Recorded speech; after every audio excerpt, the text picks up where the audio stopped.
In a quiet village nestled between towering mountains and endless fields, a boy named Arman lived with his mother. His father, once a strong and respected farmer, had passed away years ago, leaving them to survive on whatever little his mother could earn by stitching clothes for the villagers. Their home was a small, worn-out hut, but to Arman, it was his castle. Arman wasn't like the other children.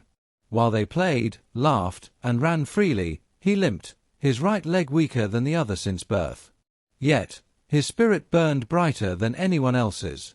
He dreamed of becoming an athlete, despite everyone's laughter. They called him foolish, pitied his mother, and whispered that he'd never amount to anything. But Arman believed otherwise. Every morning, before the sun rose, he hobbled to the mountain's edge. He'd watch the sunrise, imagining himself running like the wind, faster than anyone. He believed that if the sun could rise each day, despite the darkness, so could he.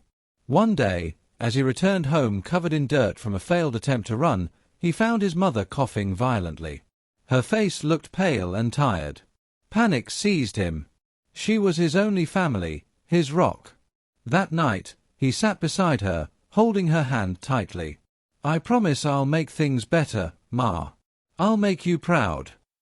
From then on, Arman trained relentlessly. He didn't care how much his legs hurt or how many times he fell.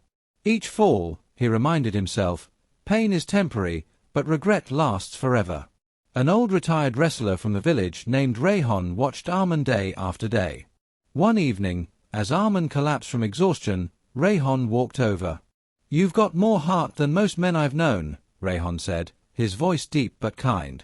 "If you're willing to endure the pain, I'll train you. But I warn you, it won't be easy." Arman's eyes lit up. "I'll do whatever it takes." Training began at dawn.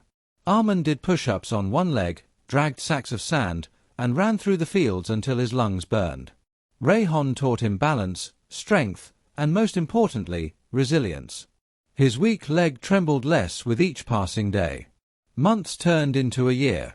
Arman, now stronger and faster, entered a regional athletic competition. The villagers scoffed, predicting his failure. His mother, though frail, stood in the front row, eyes shining with pride. When the race began, Arman stumbled at the start. Laughter erupted from the crowd. But he didn't hear them. He remembered his mother's face, Rayhan's guidance, and the countless times he got back up. He pushed harder, his muscles screaming. He ran not with his legs, but with his heart. One by one, he overtook the runners ahead of him. The crowd's laughter turned to gasps. At the final